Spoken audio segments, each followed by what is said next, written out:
Welcome back, operators, to the 6th episode of the EFT Field Guide. We've reached the ultimate treasure of Tarkov, the weapons. In this game, a weapon is not just a simple tool for neutralizing your enemies, but a fully realistic, complex mechanism recreated down to the smallest detail.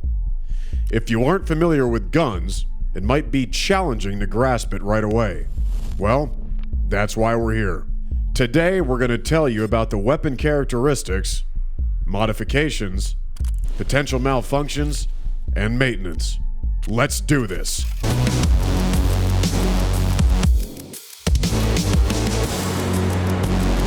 The last mission carried out by our operatives was successful and provided them with some cool guns. Each gun looks like a decorated Christmas tree, but it's not entirely clear what exactly is hidden behind this pretty facade. Let's talk about the basic characteristics of the weapon: recoil and ergonomics.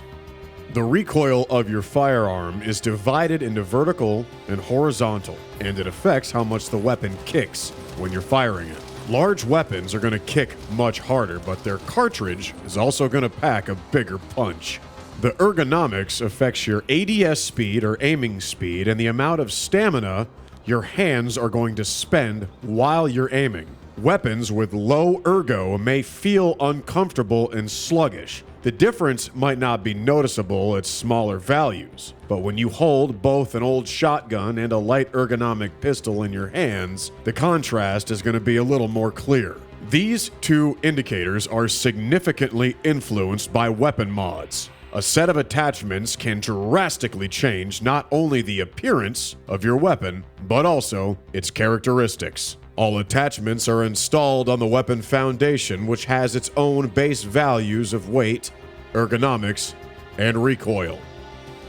Attachments affect these values, improving some of them and sometimes worsening others.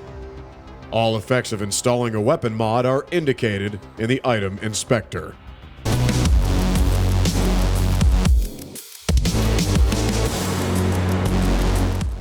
You may have already met scavs, who shoot with some pieces of junk instead of proper weapons. Using these kind of guns is a straight-up disgrace. These guys can't even shoot properly, let alone maintain and repair their guns.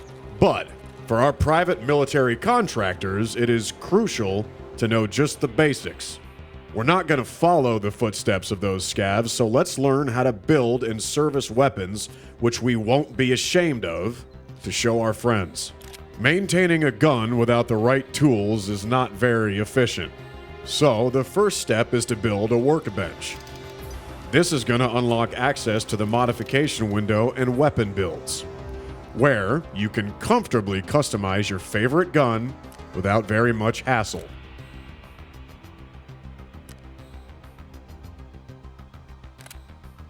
Click on any weapon that you have and select Modding.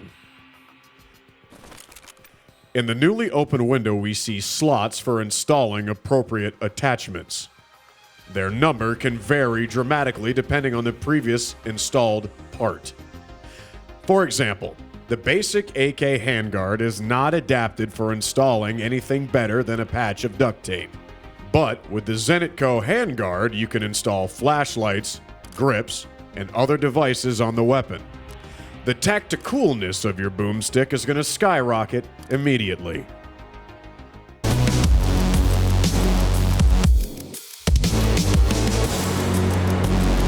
So how do you know what mods can be installed on what gun and which ones can't? Well, it's only going to be constant practice that's going to help you here.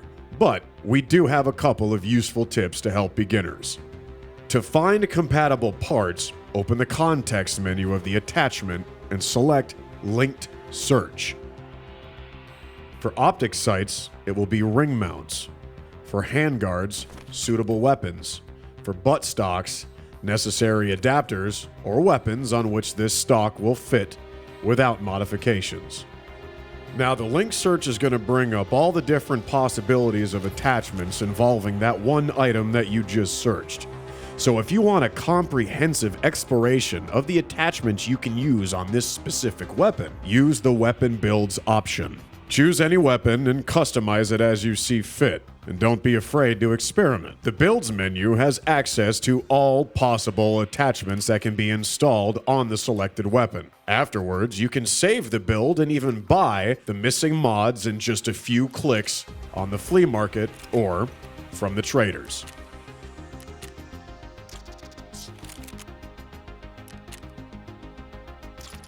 You're limited, truly, only by your imagination. So go ahead and build a real Frankenstein's monster.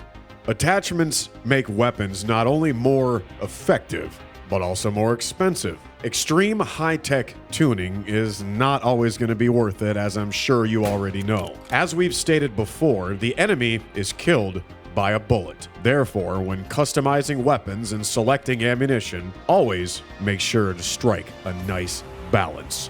By the way, a good way to practice building weapons and to earn a little bit of cash on the side are the gunsmith tasks from Mechanic. One of these tasks becomes available right after solving the issue with the lab scientist in the Terror Group headquarters. And while our USEC friend is figuring out how to build the Russian MP-133 shoddy, the bear will be going on another trip to reserve.